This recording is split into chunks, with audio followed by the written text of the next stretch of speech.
Everyday life issues broken down to help you build your own opinions on the issues that matter most. Coming to you from Austin, Texas, this is The Deciding Factor with your host, Alton Hill and John Herzog. Hey everyone, thank you for listening in today. We are going to do a show on do I need a college degree or not? It's going to be interesting to say the least. I think we've got a lot to cover, lots of personal opinions and life events and stories to tell you. But actually, Alton, I got to tell you. Tell me. So we've got the kids staying home for school. It kind of falls into this, but we finally took our first ride out to go get McDonald's the other day. Oh, yeah. That's a big deal. And then, wife and one of the other kids took off and went to Taco Bell. So so I got my oldest daughter and my second oldest daughter in the car with me. And we're driving back home. We have the food. The oldest sitting up front. And the back seat one, she reaches over and puts her hand on her shoulder. Well, Katie thinks it's going to be smart to get her back, and she leans back to lick her hand. So she licks it, and then she realizes something's not right. It turns out Mercy had her foot on her shoulder, and so she had full-on toe licking that she did, and it was funny. She almost threw up, but... Yeah, that's a good appetizer, right? Man. Yeah, it's been pretty crazy. Actually, one of my daughters was asking to go to Whataburger, and I said, well, they're closed. All we can do is go drive through the drive-through. And she was like, Dad, since coronavirus, this town just hasn't been the same. It was really sad. But yeah, I've been spending a lot of time at home, and actually my oldest was on a Zoom meeting the other day, and it was so boring. She just left. She just turned off the Zoom meeting with her teacher. Really? Right? Yeah. And the teacher gave permission. Oh no, you don't have to be here. And so yeah, she's just like, wow. So I just took that as opportunity to start teaching them about the stock market and all that stuff. Yeah. So really in depth or just the top layer? Well, I try to make that connection for them that. Well, for me, when I was in school, I couldn't connect all the things that I was learning to actual life, So although they're not doing more advanced math and graphs and all of this stuff, it's like when you look at a stock chart and technicals, and then you're talking about moving averages and all of these things, now all of these things that you learned in math and stuff start meaning something. Oh, that means dollars. Oh, I can make decisions based on these whatever algorithms and things. So, just trying to show them that all this stuff, it has a purpose and you can actually use it to your advantage if you pay attention in school. So interesting. What else have you taught them? Anything else? Or is it pretty much that's the... No. You realize school's out for the rest of the school year, so now you're going to take over. I mean, I'm actually using school... they have to go through school to get any reward. So the other day they were wanting dessert, and then we had, I think we had pizza or something. And I'm like, okay, well, if we had 3 pizzas, how can we divide up the 3 pizzas to make sure that we all get an equal share? Yeah. And they're like, I'm like, hey, no ice cream unless we figure out this problem. Come on, Dad. So anyway, trying to attach the motivation to the learning, right? And put some incentive there. Wow. So yeah, fun times.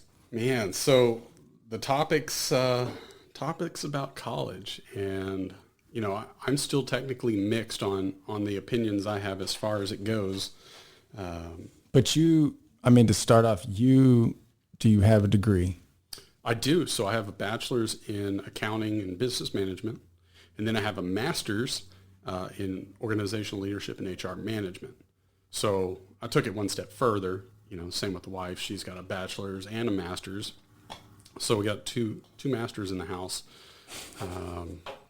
But it's you that surprised me. I mean, So I because I view seem it, really smart, right? you seem really, you seem really smart. You seem very successful, and your wife, from what I know. Yeah, well, she does have a bachelor's.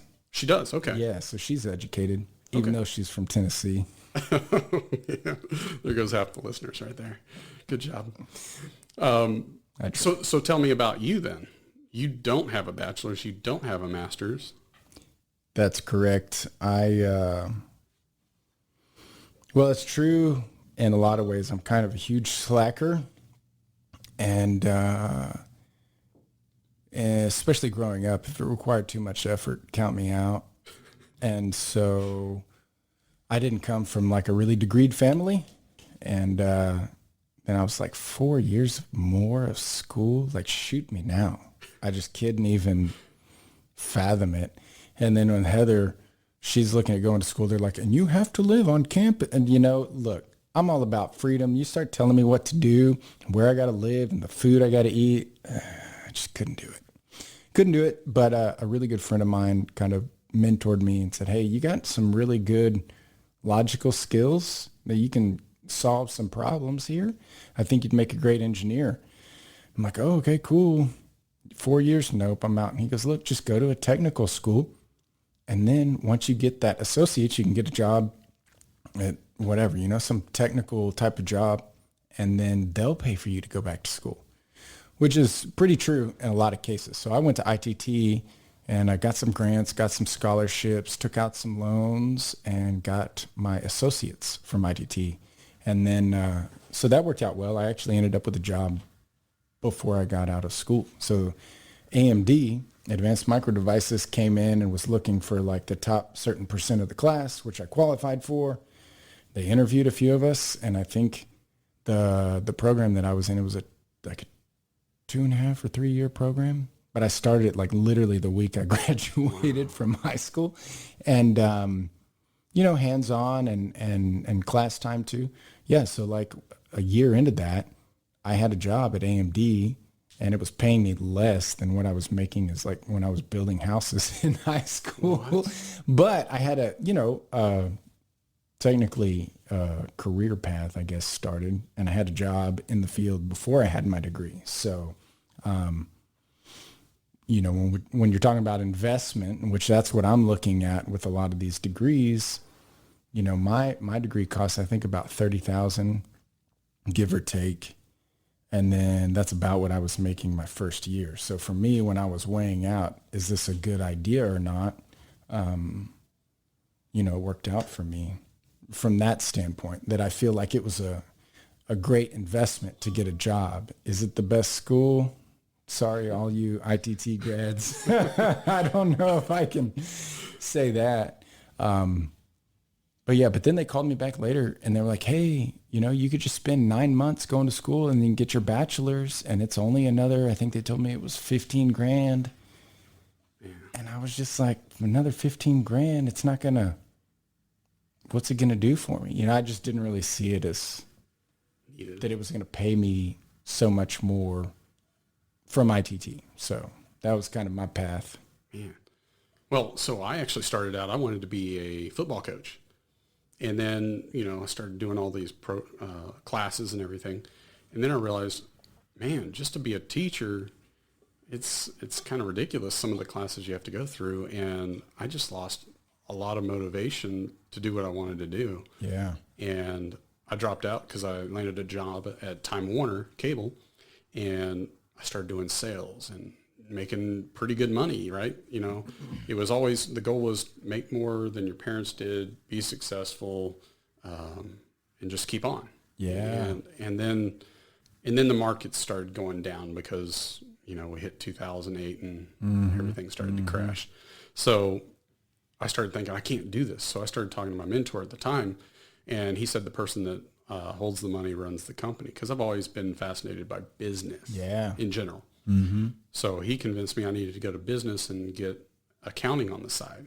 So I did that, love math, very analytical, very logical, and got my bachelor's in it, and it worked for me. I got my accounting jobs right then and there after graduating, and it was okay. But then it was kind of like, well, what do I do now? Because now I've got this vision of I want to be a CEO. Yeah. It's kind of what I've always kind of wanted to do in a ways, but Yeah. didn't know how far-fetched of an idea that was. Because I'd do interviews and people would kind of laugh at you. You want to be a CEO, whatever. Sure. I'm a little kid. Yeah. So he convinced me and said that I needed to then go back because I'd been doing some of this HR stuff because every small company makes you do 3 or 4 different jobs that you didn't sign up for in the first place. But so I started doing some of the HR in one of my jobs. And then he said, well, sounds like you should probably go do that because you can mix that into operations, leadership, all sorts of things. So I went back and got my HR master's degree, and I've been doing HR ever since. It's a lot of fun. Yeah. And like he said, I have touched so many different departments, but it's not that I'm controlling, it's I get to help. Yeah. I get to help them see other parts of the business while helping them in their areas at the same time. So I've really liked it. I would have probably never gone in this path had I not gone back to get that second degree. But it's interesting to learn some of those. For sure. For sure. So as we're trying to digest this idea of the necessity of a college degree, I start to think about what are your goals? And it sounded like you had some aspirations when you started. You had some ideas of what you wanted to do, and maybe along the way you kind of adjusted those. I didn't. I was so sad. I mean, I had no idea what I wanted to do. And if it wasn't for my mentor coming and saying, Alton, I think you should do this, and introducing me to the idea of a technical college, I don't even know what I would have done. And I think it was a great path for me. So as I'm working at AMD, I worked there for 5 years, and I got good at this job that I was doing, right? And they really liked me. They're like, Alton, you're really good at this job. And I'm like, yeah, but man, it's the same thing all day, every day. And I'm kind of going crazy. Yeah, we love you doing this job, Alton. And I'm like, at one point it got so bad that I was actually doing work for other, like, not other companies, but other like divisions in the company. Like I was kind of like moonlighting and doing work for other people and other bosses. Wow. Just because I was bored.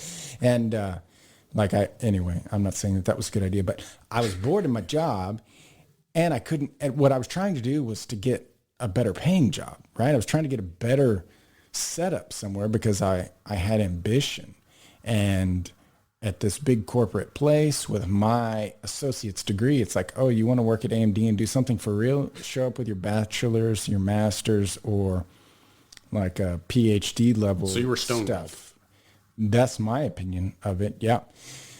So I was like, okay, fine. And they say, yeah, we'll move you around the company and all this stuff, but never really happened. So I'm putting out my resume to other places saying, I want a new job because I want to make more money. I'm hungry. I'm not going to, if you pay me a lot to be miserable, that's one thing. But if you're not paying me that well and I'm still miserable, I got to change. And so I put my resume out to a lot of places, and I was like a technician 2 or something at AMD. I don't even remember what it was. And it was that important. I don't care. I'm like, show me the money. Call me the janitor. It doesn't matter to me. I'm trying to do better and learn. And so anyway, so I finally got this. I got a call back from this startup company. It had like 6 people or something in it. And it was for an applications engineer. And I thought, oh man, this would be great if I could get a job as an engineer, because technically, you shouldn't give somebody that has this little 2-year degree the title of an engineer. But the thing was, I could do the job, maybe not as well as some of these other people. And so anyway, so they were like, Alton, we love you. We want to bring you in, but we can only pay you this amount. And I'm like, what? That's just a little bit more than what I was getting, which was good. I was happy, but I'm like super all in the negotiation. And I said, look, you need to pay, I think, like, let's say at the time I was making whatever, 30 grand or something. I'm like, I want you to pay me 60 grand because I'm an engineer. And they're like, yeah, but no. And I said, well, if I can do this job for 6 months, you better show me the money, Jerry. right? And anyway, so within a year, I had doubled my income working for this company with the same degree, but I was working 80 hours a week. It was insane. But everybody there had a PhD, I think, except for me. So I was constantly getting, you want to talk about, you want to be the smartest one, or not the smartest one in the room. Well, I was in the right room all the time because they were all, 100 times smarter than me. But, but I had a skill set that I could get things done, right? And I could really make that team work, right? And so the point being is I took a real risk, and I actually lost that job after 2.5 years. But they flew me around the world and everything. But now I had that on my resume, that I worked as an engineer and that I, managed projects with PhDs. But they took a risk, but, and I took a risk too, because it was a startup, and I ended up losing the job. But I couldn't have gotten more experience in that time frame. And that job and that suffering. I mean, there was times where I was sleeping in the car, 3 a.m. and I'm just out in the parking lot snoozing because the client's coming in the next morning and we're trying to meet deadlines. It was nuts. At one point I even had a nervous breakdown, which is so insane. And, but I remember it. And, but man, now it just makes everything seem so easy. And all my other jobs after that were so easy because of that time that I put in there. Man. So, and then you went to marketing, like where you're at now? No, I went to a couple other technical jobs and managed some technicians, hired some technicians. What else did I do? Then I took a technical role that wasn't a supervisor, but I asked them for way too much money, to which they paid anyway. And they were like, Alton, we're paying you like way more than we're paying your engineers. And I was just like, yeah, because I'm worth it. You can't get an engineer to do what I'm going to do. And so that's really the power of negotiation.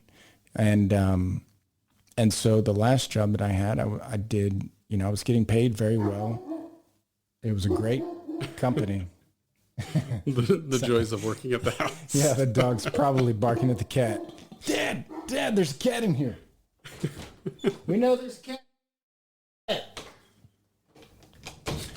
Yeah, so I did that, and honestly, I realized that I just wasn't fulfilling. I wasn't being fulfilled. It was boring to me, and that I liked people, and I liked interacting with people. And so, so I just bailed out and said, I'm going to do this web design, digital marketing thing and see how that goes, because this is boring me to death. But I kind of peaked, right? As far as, in my opinion, I was probably getting paid more than I should have for the position that I had, because I know what they were paying the other technicians too. And, but I would say, you can have a 30% delta in the same position if you know how to negotiate and get the right deal. I mean, you might have to risk more, but, so that was kind of my path. But with my degree, I really reached a ceiling in my career. Really early. Well, yeah, I mean, I had to quit and go take all these crazy risks where, I mean, I was in fabs in East Germany with these Germans yelling and screaming at me. And, I mean, it was some nuts stuff. I wouldn't trade it for anything, but I'm just saying the path I took with that degree, I feel like I had to work a lot harder to reach my revenue targets, right, for that job. And, so that's not a path for everybody. But I know a lot of people that I graduated with that they're still doing the same thing, and they're happy. So. Yeah, my dad was one of those. He joined the post office after leaving the Navy, and I tell you what, he stuck at it, postman, rest of his life. Just, I can't do that. I cannot have that same routine. I mean, one day after the other for 35, 40 years, whatever it may be. I cannot do that, which, in my field, HR, there's definitely different things happening every day. Hey, someone comes in drunk, stoned, they get in fights, tires getting shot out. So we've got some Good times. Oh yeah, it's very interesting. But we also come from a different generation than most, right? So our parents raised us. Sorry, Yeah. they raised us saying, "You got to go to college. You got to get your degree. That's the only way you're going to make money in this world." And I think for their time, that was very accurate. Yeah. Yeah, certainly. I think the market's been flooded with bachelor's and even master's degrees. I mean, currently right now, when you look at the market in my field, HR, there's a lot of people that have master's degrees in HR, especially now that everybody can get any degree online. I mean, it's really saturated the market. Yeah. So the one thing interesting though is, one of the cons to having a degree, in my opinion, is depending on your field, somebody can jump the line in front of you by taking a course to get a certification. Yeah. So just looking at HR, if I've got a master's, so getting in the door, you would think I'd have the upper hand. However, there's a certification. They go take a 3-hour test, pass that, and they get their PHR certification, which makes them seem really official. Yeah. Whereas I've been doing my degree for 4 years, so there's a little more time constituents are linked to it, and they can, in a sense, take over instead of me, because a lot of the ads for jobs are asking, "Hey, if you have a PHR, then that's highly preferred." Yeah. Okay, I've got a bachelor's and a master's. Why does that not supersede something like that? Do you think that they're paying people with that less or the same? No, actually, so in the Austin area, with a PHR certification, on average, they make $80,000 starting out. If you've got that certification. So without any degree, they're making $80K Right. with that. Right. Now, you can get certified sooner, right? There's specifications. Sure, If you have a bachelor's degree, you can do it with only like 2 years of work experience. If you have no degree, then I think it's like 5, 6, 7 years, something like that, right? Now, there's a senior level one. If you have a master's degree, then you can take it right then and there with, I think, 2 years of experience. So there's some steps to it, but still, ultimately, they can actually advance quicker than I could have if they play their cards right. But the problem is in my opinion, based on what I've seen with some of the other people I know, they have this certification. They don't have a bachelor's or a master's. They're in this $80,000 job, and their company environment is hostile. It's toxic. They don't know how to handle ADA compliance. I mean, they just don't know what they're doing. But they've been put in that role as an HR manager. So if we're thinking about what we can do, then definitely it'd be great to short circuit it if you're looking at which degree you should or shouldn't get. But that doesn't necessarily mean that you're going to be good at your job. And I think that that's one of the things that we gotta look at, right? Is that there's one thing to be a potential for getting an interview, right? And qualifying for a job. But then there's something else that makes you good at your job and makes you the best at your job, or makes you better than the other people in your company at your job. And I think that that's something that we should always be thinking about, is that competition, right? Because if you own a business, you're in competition. If you're a technician, guess what? You're in competition with the other people, and even if you're a doctor and you own your own practice, you have to get a degree to be a doctor, guys. Sorry. I don't know of a certificate that you can jump through that one. But honestly, I guess I've never asked a doctor for their, hey, you've got your MD, right? I want to see that. I mean, I'm sure they would, right? But I've never actually asked. But there's still competition, right? I mean, you have your choice of who you want to go and see. So a doctor with good bedside manner is going to probably make more money, or a specialist, right? Those things too. But it's not just the degree, right? So I know we're talking about the degree, but let's talk about learning, and let's talk about that competition aspect too, because it makes a difference how much you're putting into that as well, of course. Well, yeah, because when you're looking at it, it all comes down to Well, for some people it's their happiness. Some people it's money. And actually a lot of people it's money. So having a degree, the statistics say that you make almost 600,000 more in a lifetime, which is on average 40 years of your life. So it only equates to about $15K a year. And most people make the majority of their salary at the end of their career because now they're in big roles, right? But do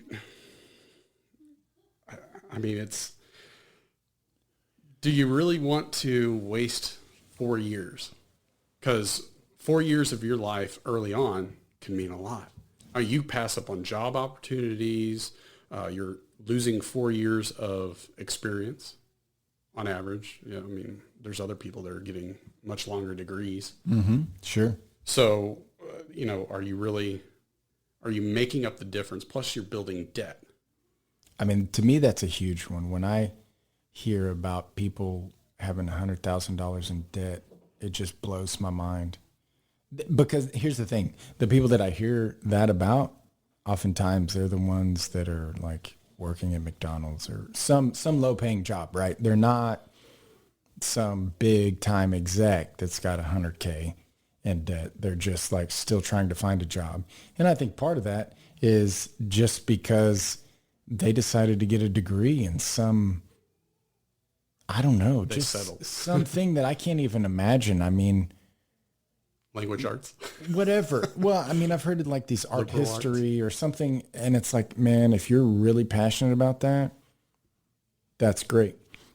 But let's not be confused as to whether or not that's going to pay for your $100,000 in student debt, right? But I think that I don't know. You know me, I'm looking at things from an investment perspective. And so I'm thinking like, okay, well, here's an investment. I don't need letters behind my name to feel okay about myself. Now that's me. Now maybe other people do, depending on the type of culture that you were raised in, that might just like, look, man, it's a default. It has nothing to do if you're going to make a lot of money. You just have to do it because you're this is your last name. Okay, fine. Right. But for me, what I found is that, there's a lot of ways to make money, and a lot of them have nothing to do with a degree. And maybe that's because I don't have like some credible degree, right? So it's like, okay, I have to look and figure out how can I make money without a degree. And so I figure out those ways. Yeah, but I think if you look around, there's a lot of things that you can do that don't require a degree, and you can make a lot of money doing it without it. However, not all of those things are going to be fulfilling and a good life path for some people. And I think for some people, like a degree, you just gotta get it. But man, hard for me to imagine starting out my life with 100,000 in debt. Yeah. To that point, so accounting starting out, right? You can do AP or AR, which is accounts payable, accounts receivable, and you make about 40 to 45-ish here in the Austin area.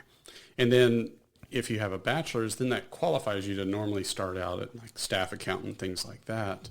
But there's still not a great pay increase depending on what company you're with.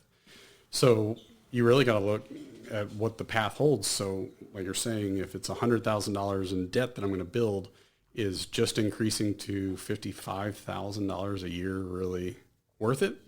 Am I going to stop there? Am I going for controller, CFO? I don't know. Yeah. But, I don't think it's a great idea, and I should have probably considered that a little more rather than just, hey, my mentor said this, I should jump in and... Well, I think that's really so crucial that you said that, though, right? You've talked about what your mentor said.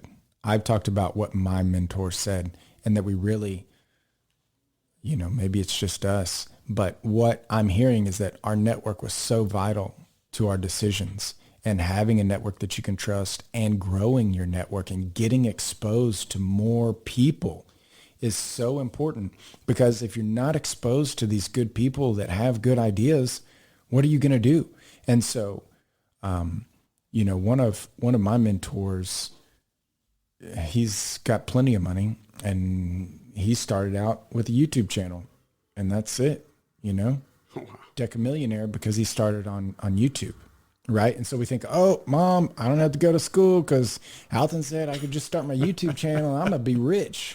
Play video games and post on YouTube all the time. It's true that people make lucrative salaries or whatever. They make a lot of money doing that. But the person that I'm talking about, he's super ingenuitive, and he's really leveraged the exposure that he got on YouTube into an extremely profitable business. He's constantly learning. He's constantly putting himself in the right room.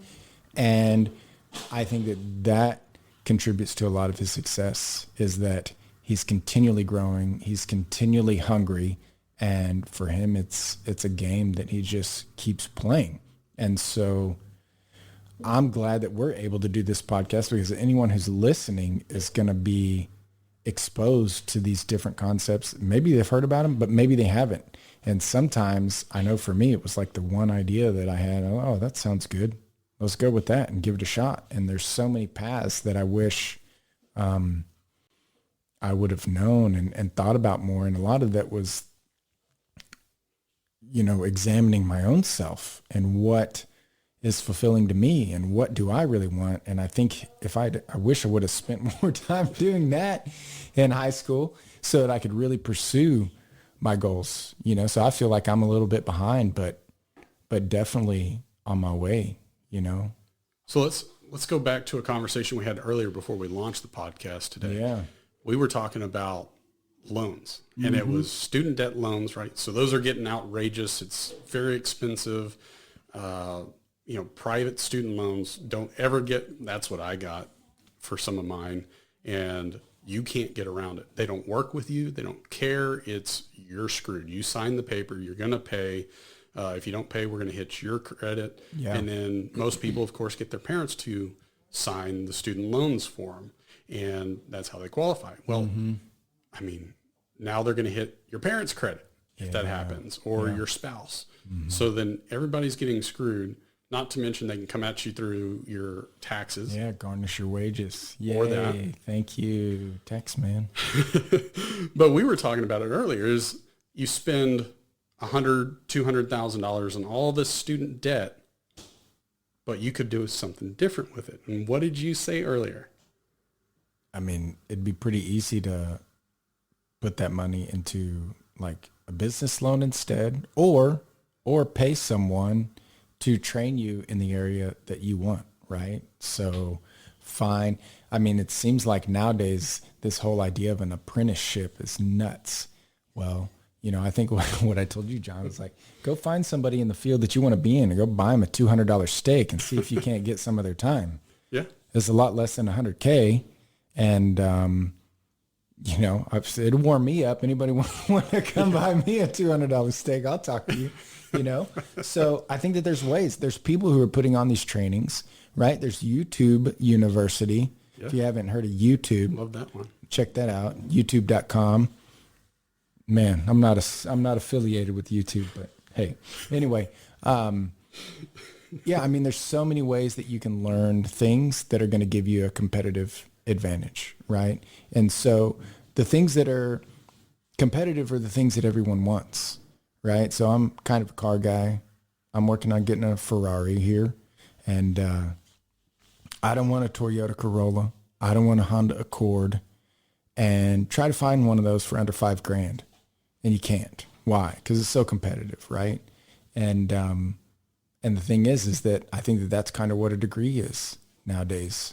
It's kind of, that's what everyone's doing. So that's the most competitive thing. Whereas starting a business, is there competition? You better believe it. But it's not, I mean, how many people are starting businesses? You know, and then when they start it, they're actually running one that is competitive. I mean, that's a whole nother deal. Just to say, yeah, I'm a CEO or whatever.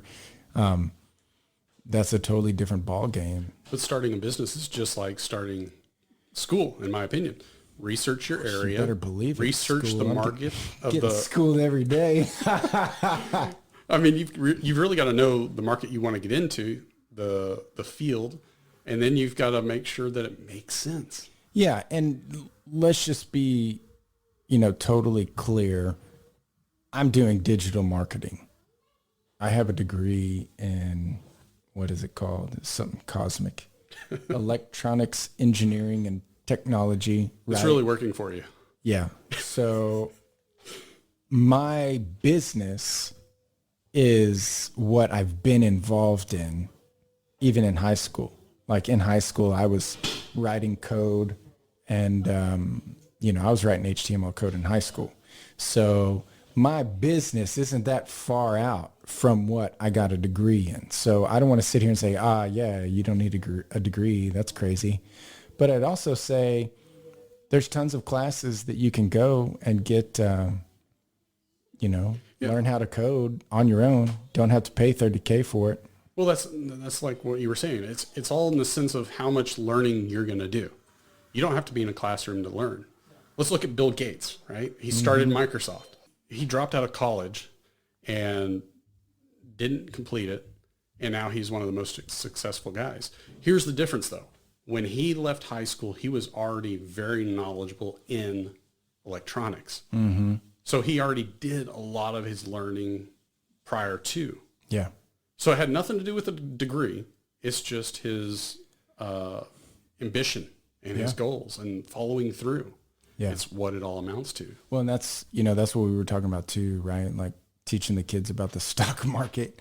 And, there's a lot of people that have lost a lot of money in the stock market, and there's a lot of people that have made a lot of money in the stock market. So what does that tell you? It tells you that there's, in some essence, there's like competition, right? There's who's good and who's not. And although it's not like competition against each other, it's competition to see how well you know the market and what your strategy is. Well, I paid thousands of dollars to have people tell me what to do in the stock market, and then there's tons of, hours of the free training that I've done. And then there's my, like my options kind of like networking group. We just decided, hey, we all want to make money in the stock market. Let's share our test answers. Let's cheat off of each other's paper.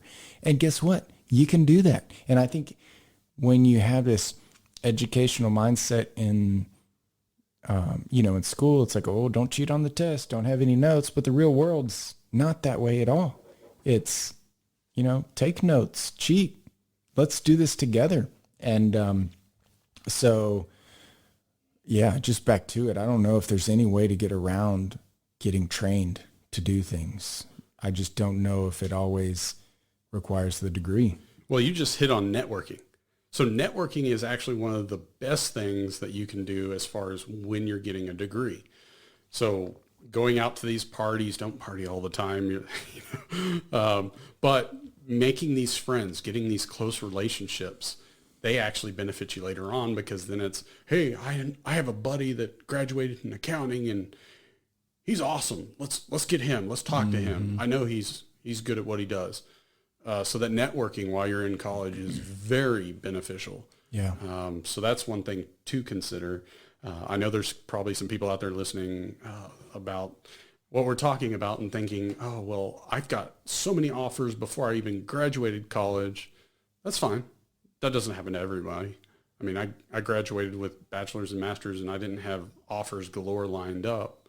But it does happen for some people. Mm-hmm. And I have friends that were like that. Yeah. In fact, we've got one close friend of the family, and he now owns a CPA firm. Mm-hmm. Very successful. Great guy. Love him to death.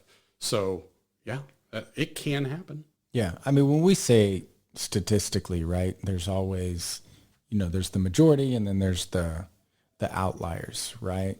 I mean, when I look at things, I don't care what the statistics are. I'm looking at the outlier, right? I'm looking at what's possible. Is it possible? That's where I want to be. Did you say statistics? I got to chime in with some statistics. Well, let's hear them. So 61% of Americans have degrees. That's what we were talking about, the saturation. Mm-hmm. That's a lot. Man, I thought it would have been higher than that. Really? I don't know. I'm not educated. What do I know? So out of those people that actually have degrees, They have a list of here. It's 40% of them say that they're not even using their degree. So 40% of the Americans just wasted all of it. Then 28% said that they can't even find a job in that field that they got the degree in. And I guess early on that was kind of that way, but Man, that's just poor judgment though. I mean, if you're going out for a degree and then you can't find one, man, you should have thought about it just a little bit more. But I mean, maybe some of these people are unwilling to move. I know that's something with my degree, that if I was willing to move or travel, could totally change the game. But yeah, go ahead. well, I mean, I know some people that just don't have that mindset that they can make a choice. They can't pull the trigger. Yeah. And of course they end up going for a different degree, second bachelors, and waste a lot more money and get more in debt. Anywho, back to the numbers. 13% said that they actually changed careers, which is what I was just talking about. Yeah. 12% just flat out drop out and give up. And then the remaining 6% change degrees as well.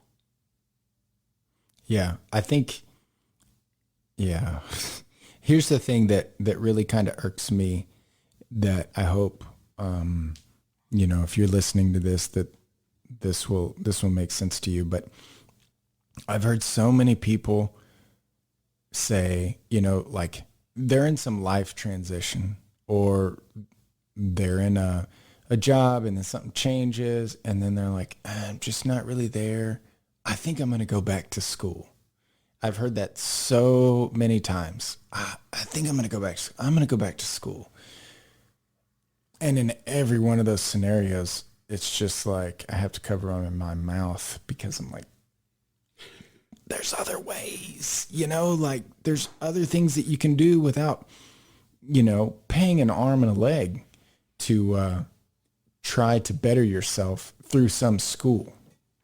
So I was actually a little worried about looking at some of these statistics on that 40%. It said that that they don't feel like they're using their degree. So that to me sounds like more of an opinion. So I went to do some more further research. The Federal Reserve Bank of New York found that 27% of college graduate actually work in their field.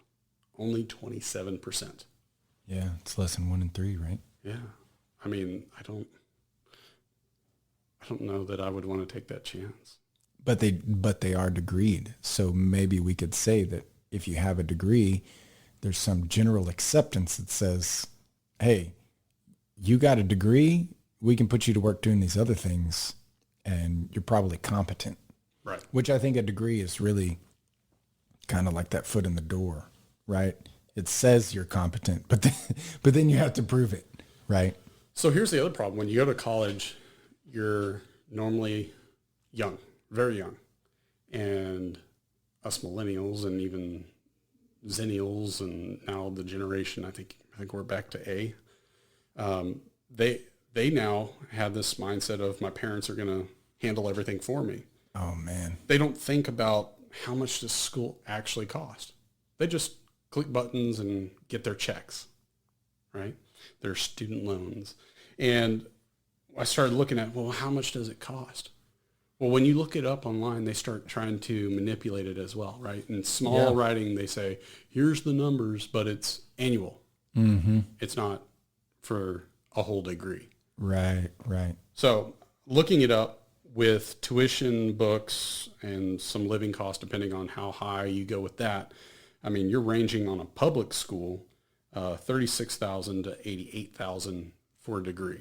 For a bachelor's. And then the private school ranges from $72,000 all the way up to $196,000. Oh, for sure. I knew a guy that was paying like $40K a semester or something, or maybe it was a year. Yeah. For a private school. Yep. I mean, he had a scholarship because he was a bright guy. Right. But yeah, I was like, you better have a scholarship, man. $200,000 in debt. And you cannot file bankruptcy. So you're going to pay it. Some way, somehow, you're going to pay. I mean, that's slavery right there. I hope that that's not news to anybody, but.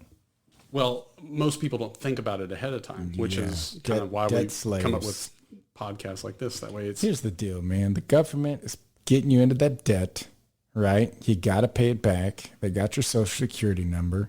Now you're a debt slave, you know? Did you know... Now you're a W-2 guy, and you got to sit there and pay into the man. Did you know by 2042, they're expecting student debt to surpass the mortgage debt in the U.S.? See, and that's the thing for me. I don't care if you get a degree or not, but you better have a strategy on how this is going to serve the market.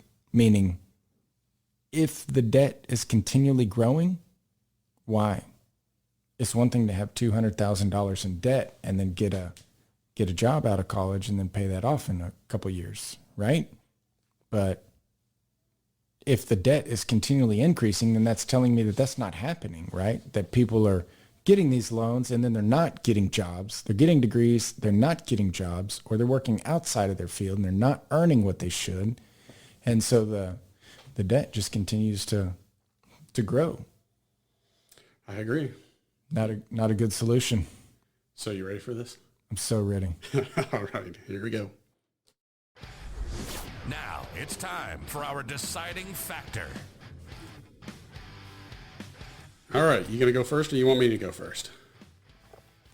Do you want the final say or do you want me to have it? I will let you have it with those eyes flexing like you got it. Got him. So I think for me, there's a lot of different factors. The market right now. Different deciding factors? Different deciding factors. See what I did there?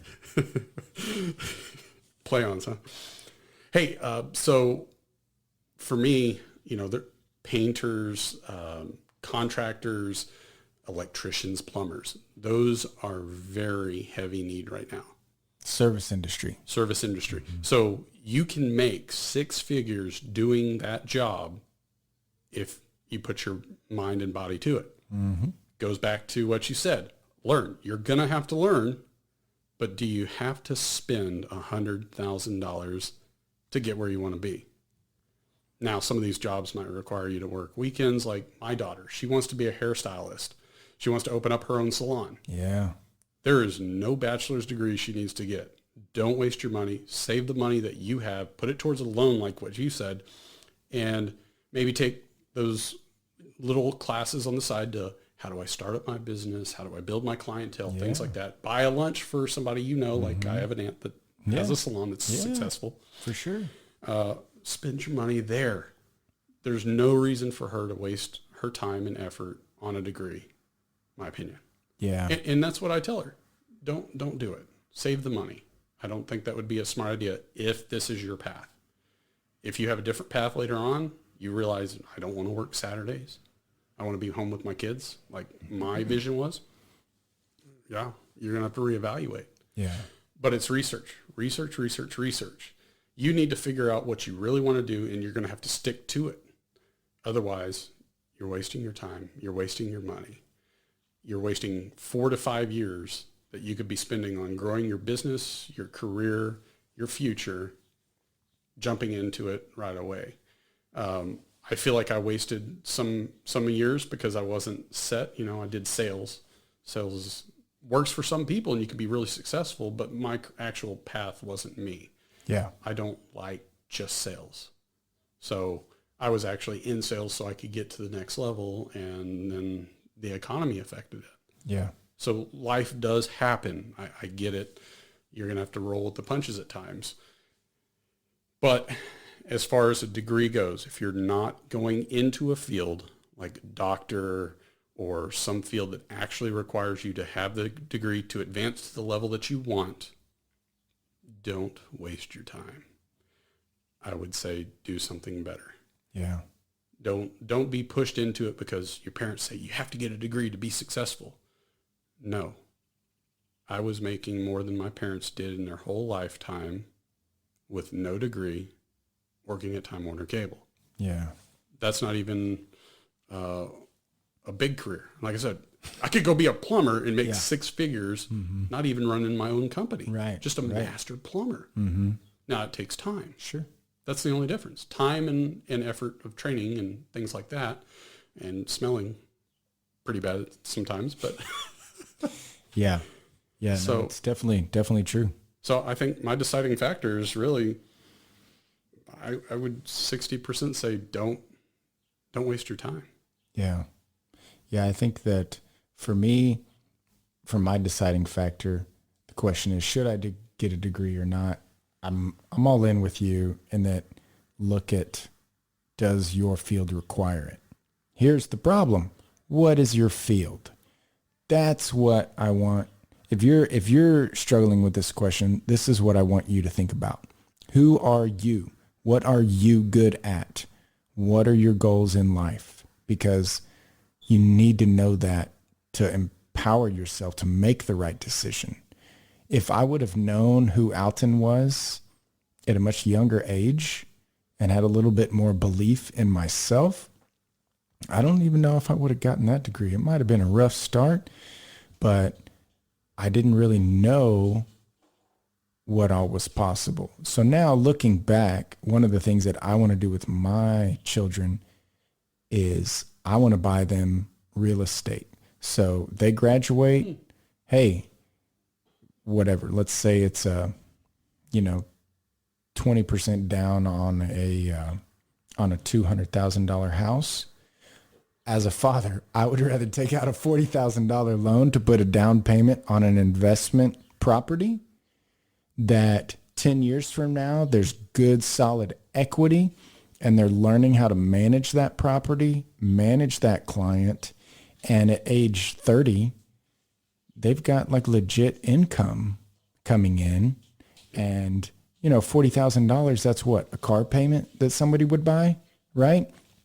So for whatever, the $600 or whatever a month, like I can pay that down, or they could, but I'm just using it as an example. Now they have an asset that no matter what is going to continue to pay them for the rest of their life. What if they're 40, they're 50, if it's a 30-year loan, by the time they're 50, bam, they're making a couple grand a month. Doesn't matter, right? But you got a few kids or whatever it is, right? It's just good.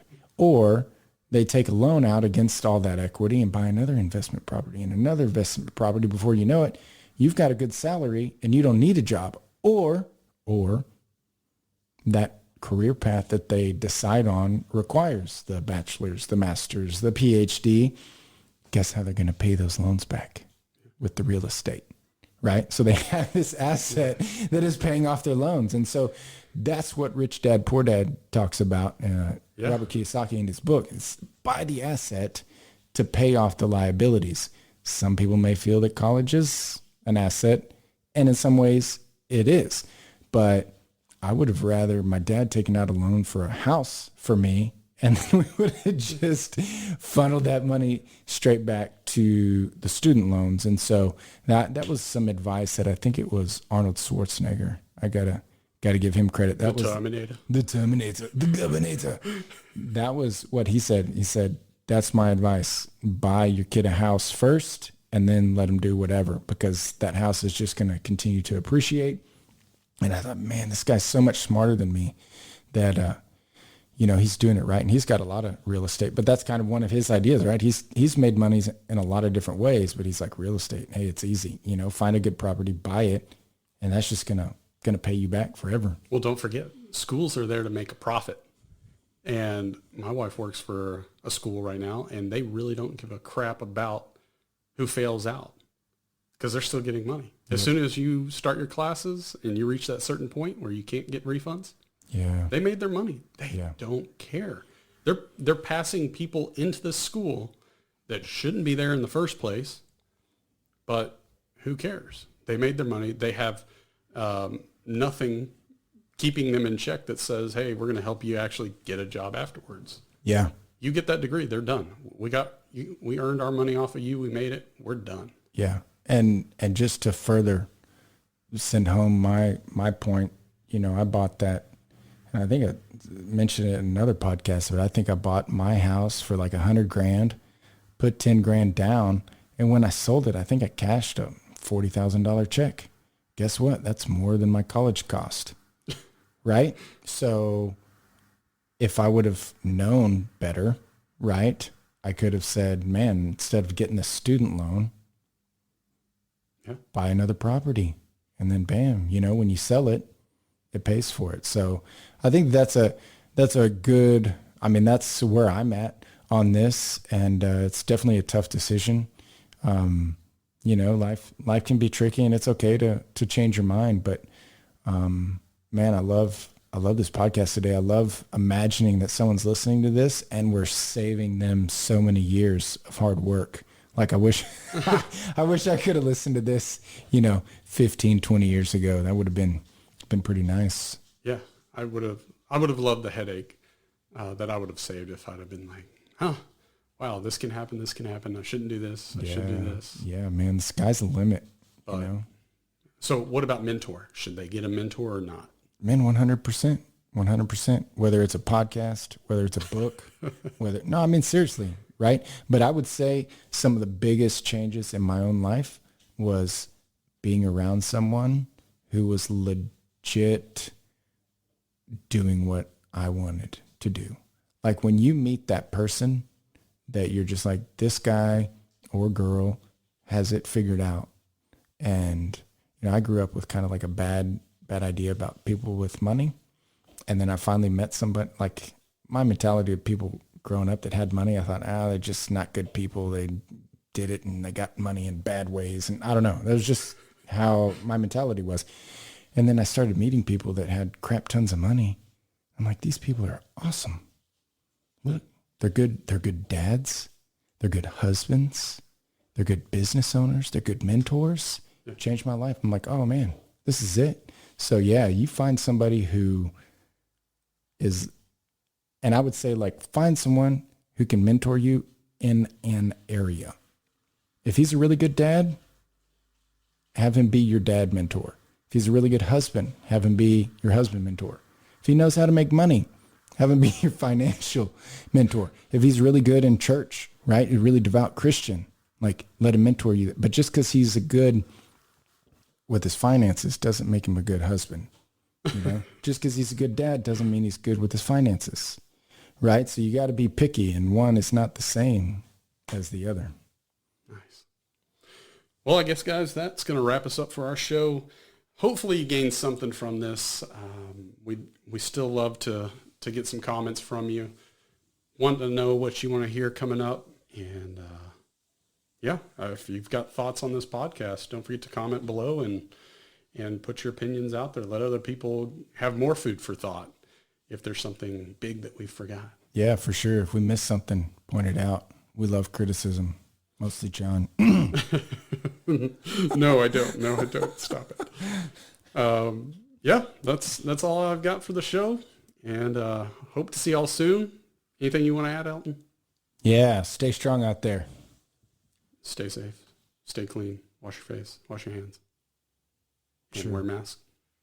But be tough. That was funny. They were wearing they told us the healthcare people, they were having their news conference. They were like, "Yeah, we recommend that you wear face masks," but they weren't wearing face masks, and I haven't seen them wear face masks. So don't get me started on the government. John will be here all right. We'll wrap it up. Say bye. Bye. This has been another episode of The Deciding Factor, giving you food for thought on real-life issues. Be sure to click, like, and subscribe to this podcast, as well as all your big social media outlets, Facebook, YouTube, and Instagram. Don't forget to check out our website at thedecidingfactorpodcast.com and give us comments and feedback. Until next time, stay safe and remember to keep an open mind.